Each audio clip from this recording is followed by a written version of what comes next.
Bonjour, bienvenue dans cette vidéo. Aujourd'hui on va s'attaquer à un gros morceau, c'est-à-dire Gobelin, notamment le concours pour entrer à Gobelin. Donc on va voir ça ensemble, on va essayer vraiment dans ces vidéos de faire le tour complet de la question de Gobelin. Que ce soit du coup le Tumblr ou l'oral, je vais donner des tips, je vais donner les quotas, comment ça se passe avec le jury. Alors je vais déjà un peu expliquer ce qu'est Gobelin pour ceux qui ne connaîtraient pas l'école. Gobelin a différents cursus de photos, d'animation, de design, etc. Donc aujourd'hui, on va vraiment s'intéresser à la formation d'animation, notamment du bachelor, puisque en fait, pour pouvoir ensuite tenter le master, il faut avant ça avoir fait un bachelor. Donc là, on va juste parler de tout ce qui est prépa et bachelor. L'école est à Paris, le bachelor est à Paris, mais avant ça, la prépa, il y a en fait deux classes. Une classe qui est francophone à Paris et une classe qui est internationale partout dans le monde et en ligne. Donc on va aujourd'hui parler du concours pour entrer en bachelor et en prépa. C'est un concours commun aux deux sections. En fait, quand on passe le concours, notamment en sortie de lycée, on peut soit ne pas être pris, soit être pris en prépa, soit être pris directement en première année, voire deuxième année, mais ça n'arrive presque jamais. Et ensuite, une fois qu'on a fait un an de prépa, si on n'a pas été pris, on peut retenter le concours, mais à ce moment-là, on pourra être pris qu'en bachelor. On ne peut pas être pris en prépa après avoir déjà fait une prépa.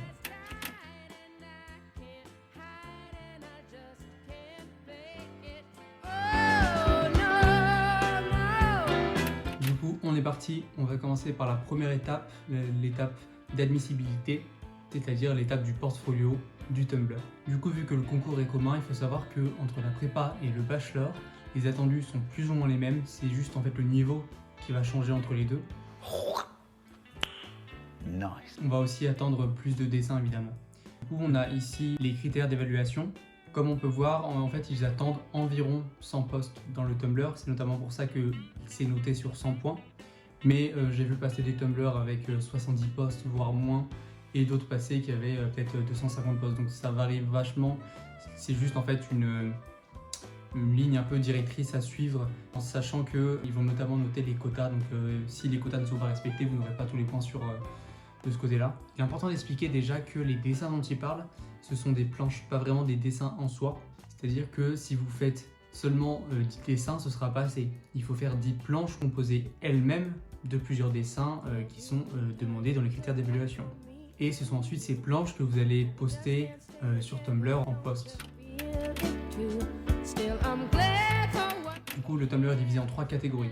On a le dessin d'observation, environ 30 planches, le dessin d'imagination, 30 planches aussi, et les créations diverses, encore 30 planches. Commençons par le dessin d'observation.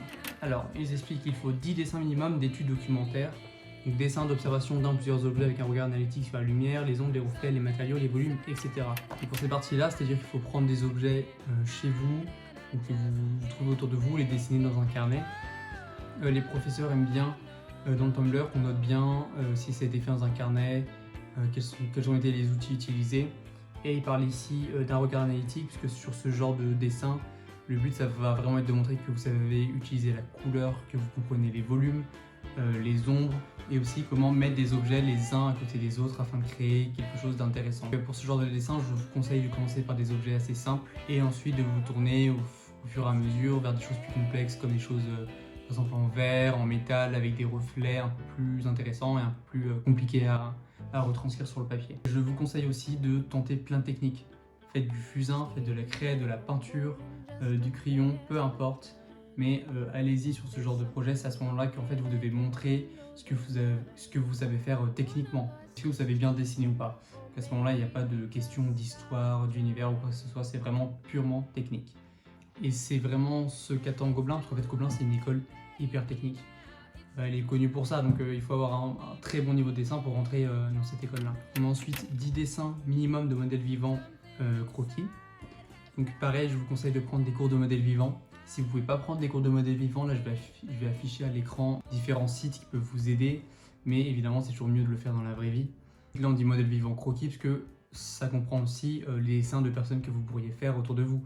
Si vous êtes à l'école, dessinez vos camarades, dessinez des gens dans le métro, dans le bus, dans le train, peu importe. Mais pareil, encore une fois, variez les plaisirs, faites le plus de choses possible.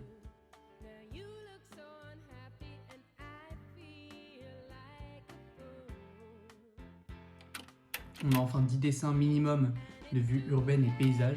Donc là, pour ces dessins-là, vous allez peut-être plus penser en termes de composition.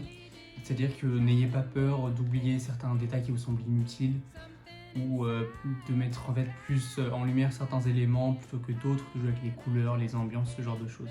Ce seront plus des dessins qui leur permettront de voir que vous comprenez la perspective. La perspective, c'est vraiment hyper important. Donc je vous conseille de dessiner des immeubles, des maisons, ce genre de choses. Pour ces derniers dessins, là dans ce document, c'est vraiment marqué de façon thématique. Mais en réalité, c'est plutôt conseillé de mélanger des personnages avec des environnements, mélanger des objets avec des personnages, etc. pour faire en sorte que les dessins interagissent. Notamment parce que on a une animation, c'est évidemment des personnages qui interagissent avec l'environnement, qui vivent dans cet environnement. Du coup, les profs n'apprécient pas trop quand ils voient des personnages juste sur un fond blanc. En fait, ça manque un peu de vivant et puis ça manque un peu d'intérêt. Quand on voit plein de personnages qui se répètent, c'est moins intéressant que quand on est vraiment en atmosphère avec un paysage, un personnage. Okay, let's see my to-do list. Gotta work, gotta work, gotta work, gotta work, gotta work. Mais c'est marqué, il est rappelé que le dessin numérique se doit de rester minoritaire. Ça, c'est très important. Le profil de l'école est hyper important et vous devez vous adapter à ce profil. Enfin, vous adapter. Essayez quand même de candidater vers des écoles qui vous intéressent. Donc, normalement, votre profil sera plus tourné vers cette école-là. Mais voilà, il est important de faire du dessin qui n'est pas numérique, puisque l'école met vraiment en avant le dessin traditionnel et notamment l'animation traditionnelle sur papier. Si vous pouvez faire des animations traditionnelles sur papier, d'ailleurs, c'est super.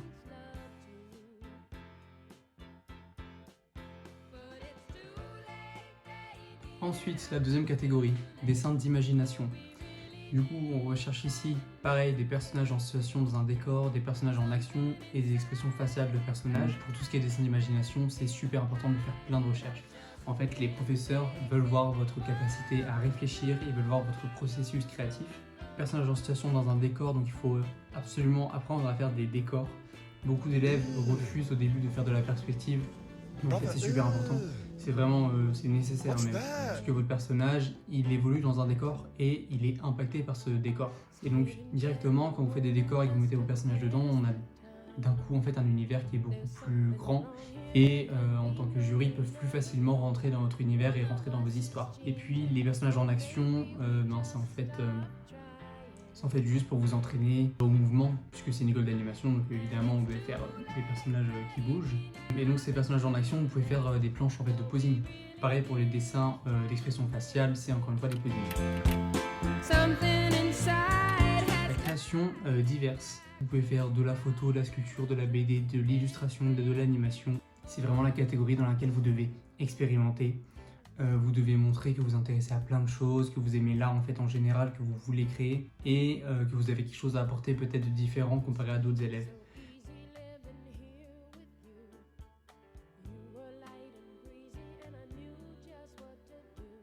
Et dans ces créations diverses, il y a aussi d'autres choses, notamment des décompositions de mouvements qui sont très importantes pour bien comprendre le mouvement et du coup comprendre comment animer. Je vous encourage aussi à faire pas mal de dessins en collaboration avec d'autres personnes, puisque le travail de groupe est vachement recherché. En fait, quand vous travaillerez dans un studio, il y a vraiment cette idée de groupe, de travail en équipe qui est très importante et que les écoles vont rechercher dans leurs candidats. Et enfin, on a donc les 10 points de quantité de production, ce qui nous fait 100 points.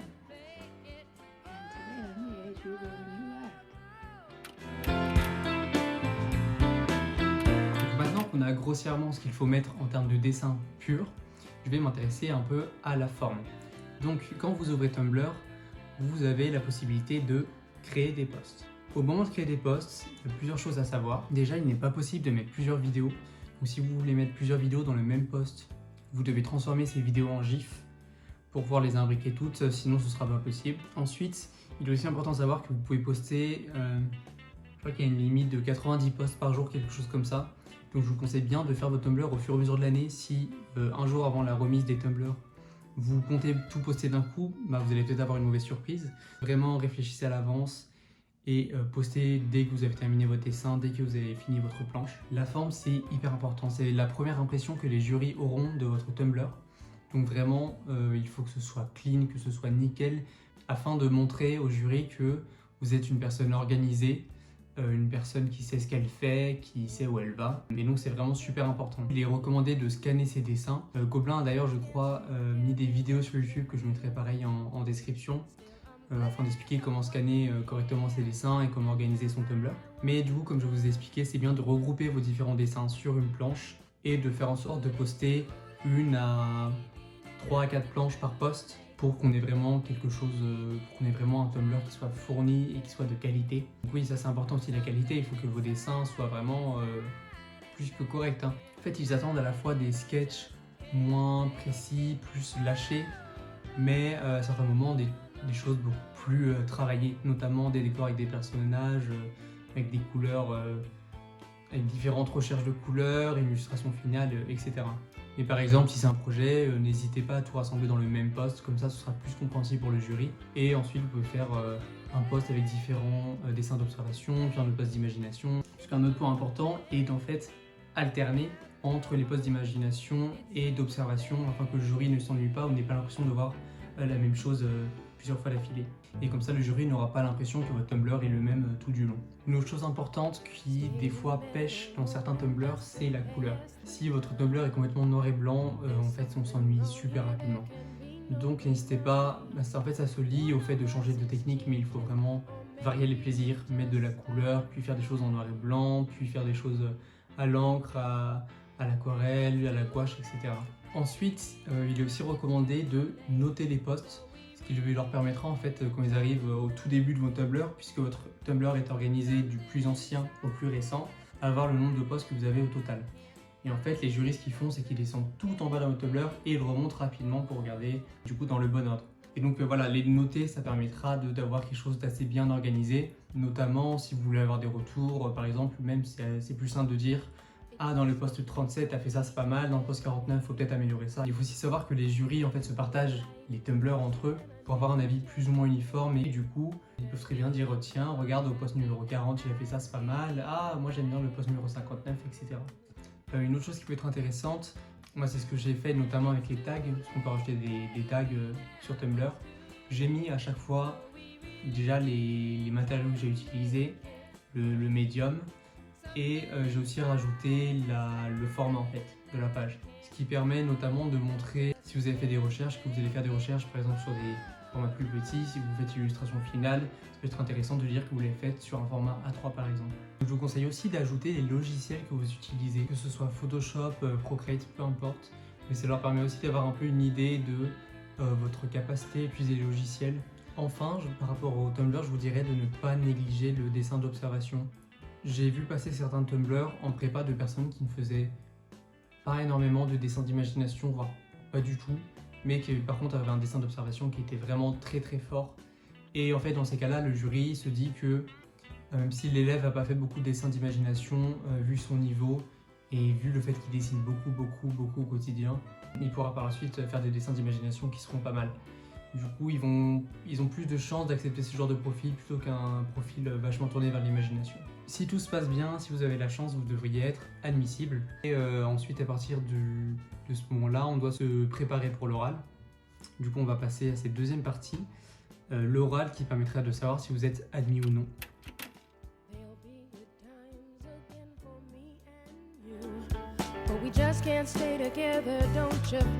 Donc là, l'oral, souvent, c'est la grosse panique. Puisque c'est plus compliqué de savoir comment va se dérouler votre oral. Chaque oral est différent, évidemment, même si il faut savoir que les jurys sont très gentils. Ils sont là pour discuter avec vous, donc ne paniquez pas trop, ça va bien se passer. Si vous êtes calme, si vous êtes positif, motivé, ça devrait aller. Déjà, pour cet oral, il faut préparer plusieurs choses. Il faut préparer 5 œuvres, 10 posts qui sont les posts les plus importants de votre Tumblr et une illustration sur un thème donné. Cette année, le thème c'était la rencontre. Ça changera chaque année, donc on ne sait pas ce qui arrivera l'année prochaine. Je vais parler des 5 œuvres, 10 posts et d'illustrations. Après ça, je vais déjà parler de l'oral lui-même. Alors pour cet oral, vous allez d'abord recevoir votre convocation. Le déroulé de l'oral, c'est vous arrivez dans une salle avec différents élèves qui attendent avec vous.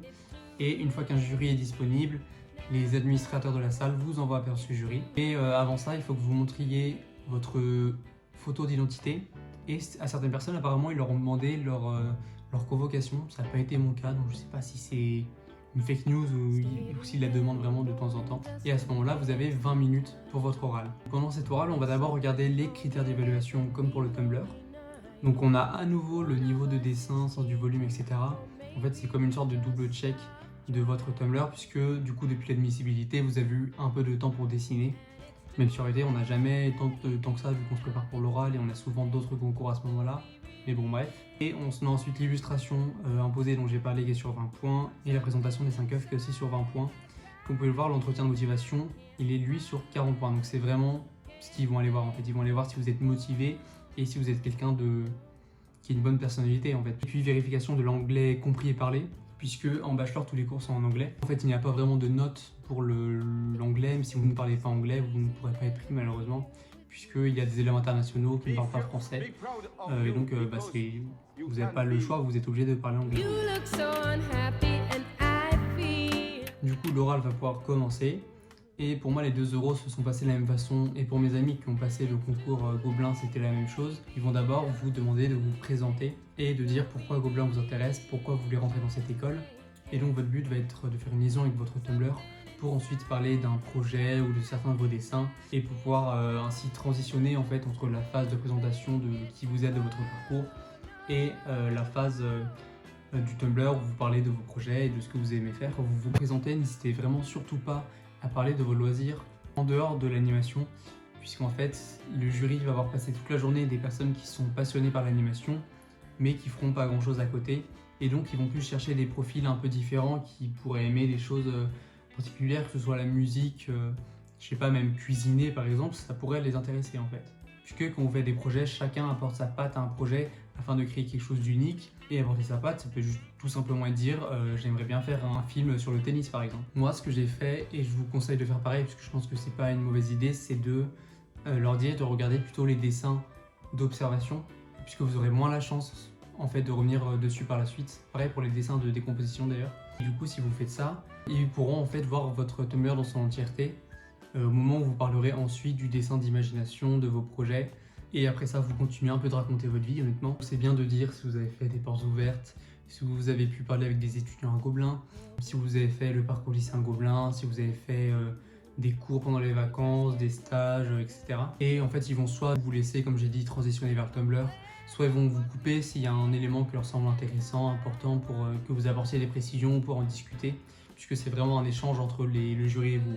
Si vous n'avez pas l'impression que c'est vraiment une discussion, que vous avez un peu l'impression de parler dans le vide, n'hésitez vraiment pas à leur demander s'ils veulent des précisions sur certains éléments que vous êtes en train de décrire, sur certains dessins, certains projets, puisque en fait le but c'est vraiment d'avoir une conversation, et si vous avez une conversation, ça va évidemment mieux se passer que si vous parlez un peu dans le vent et qu'ils vous écoutent à moitié.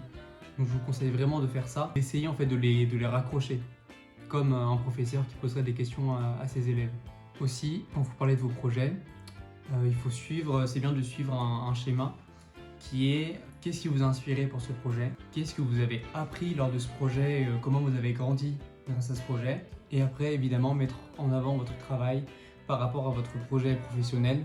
Si vous voulez aller dans un certain studio qui est plus destiné aux enfants, vous allez plus faire des projets pour les enfants, etc. Une fois que vous avez bien parlé, vous avez peut-être eu le temps de présenter un projet ou deux, puisque l'entretien ne dure que 20 à 30 minutes, vous n'aurez pas le temps de présenter malheureusement tout votre travail, mais vous allez donc passer à la deuxième étape, qui est celle de présenter une de vos 5 œuvres.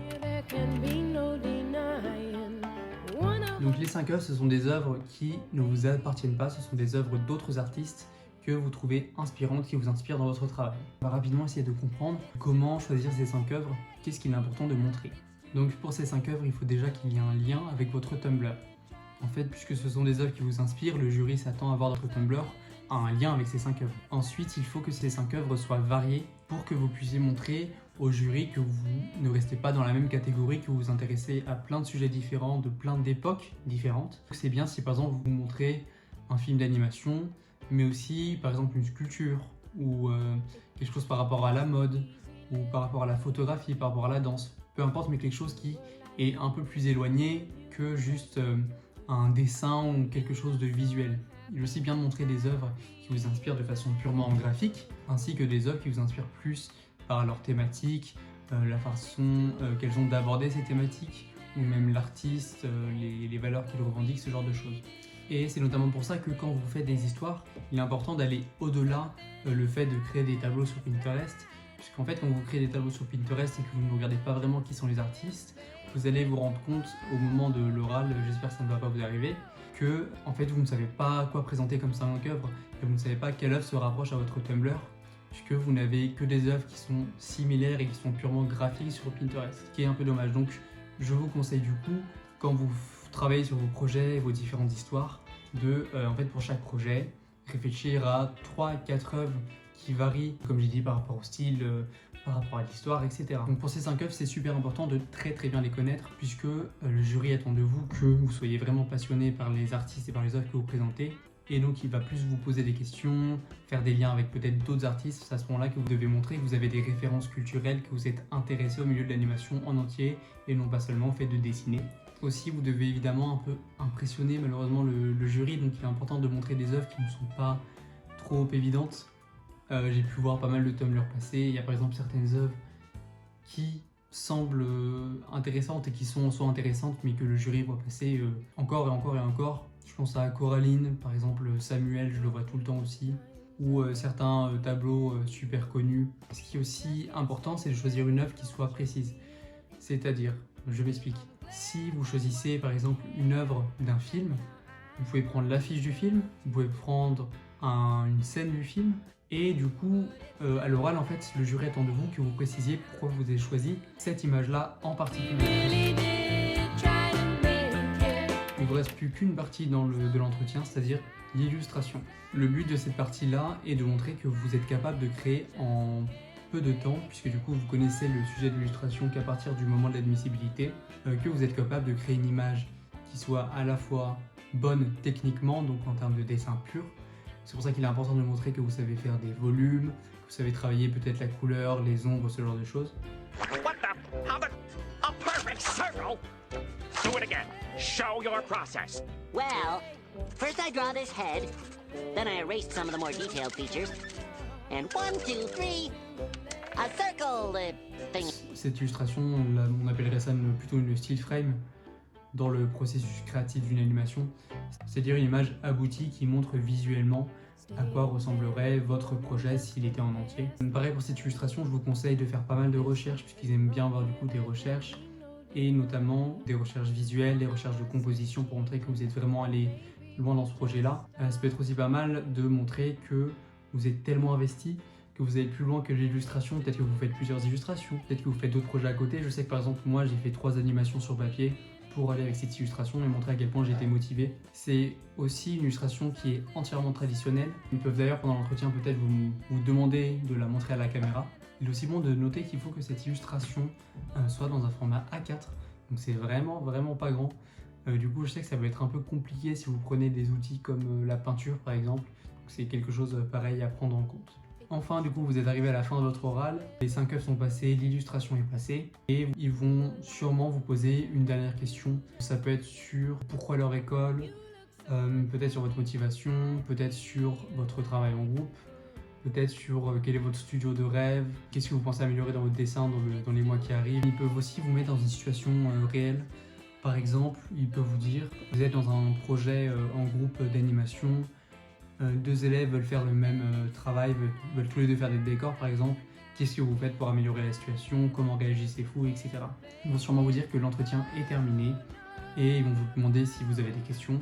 C'est toujours bien de poser des questions pour montrer que vous êtes intéressé, mais bon, si vous n'avez pas de questions, c'est pas la fin du monde, vous n'avez pas de questions, c'est la vie. N'hésitez pas avant l'oral à préparer des questions.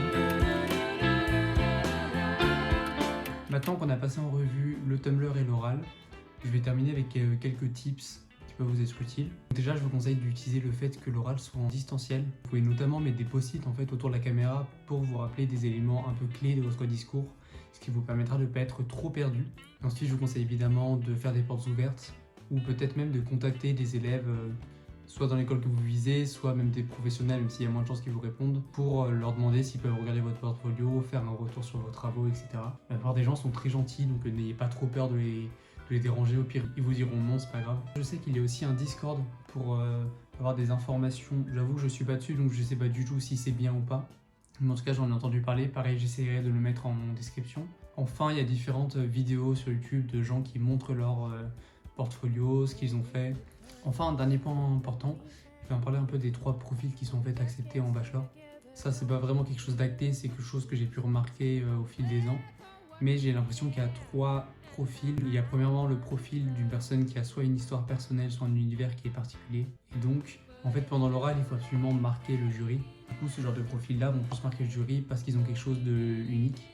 Donc, c'est-à-dire que leur niveau général va être plutôt bon, mais pas incroyable, mais ils vont avoir un style graphique précis ou une histoire personnelle. Donc, peut-être qu'ils ont vécu dans un autre pays, qu'ils ont fait telle ou telle expérience particulière. Le deuxième type de profil, c'est les personnes qui sont plutôt bonnes partout, mais vraiment très bonnes dans un domaine, soit l'animation, le chara design, les décors, peu importe, mais qui excellent dans ce domaine-là. Et du coup, à l'oral, c'est bien de mettre en avant ce domaine-ci, puisque c'est ce domaine dans lequel vous êtes le plus fort qui permet de vous mettre en avant. Il faut évidemment tout de même faire les quotas et montrer que vous êtes intéressé par tout, mais c'est bien d'avoir voilà, un élément, quelque chose qui vous différencie en fait. Ensuite, le troisième profil qui est le plus compliqué à aborder, je trouve, et qui se font le plus dans la masse, c'est le profil de personnes qui sont très bonnes partout, mais incroyables nulle part. Pour marquer le jury, c'est un peu plus compliqué.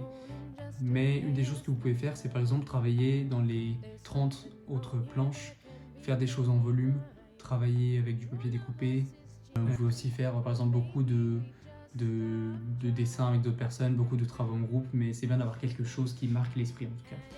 Enfin, il est aussi bon de noter que les écoles recherchent en fait différents profils afin de faire des équipes qui puissent fonctionner pour les films d'animation. Parce qu'évidemment, si toutes les personnes dans la classe font du character design par exemple, on aura du mal pendant le film de fin d'études à faire les décors, à faire l'animation ou par exemple à faire le compositing. Bref, cette vidéo est terminée. J'espère que vous avez appris plein de choses. Donc normalement, il y a toutes les informations nécessaires, j'espère. J'espère que j'ai rien oublié. Mais n'oubliez pas que tout ce qui est formalité pour les écoles a tendance à beaucoup changer avec les années. Donc ce que vous pouvez voir sur YouTube il y a quelques années ne sera peut-être pas encore véridique à l'heure actuelle. Et notamment cette vidéo que je suis en train de faire, donc je la fais en 2025. Mais il est possible que dans quelques années, le concours change, voire l'année prochaine, puisque les concours ont vraiment tendance à changer d'année en année. Et on t'adore et belle Ève, croire en nos rêves, merci Justin Bieber, on t'adore.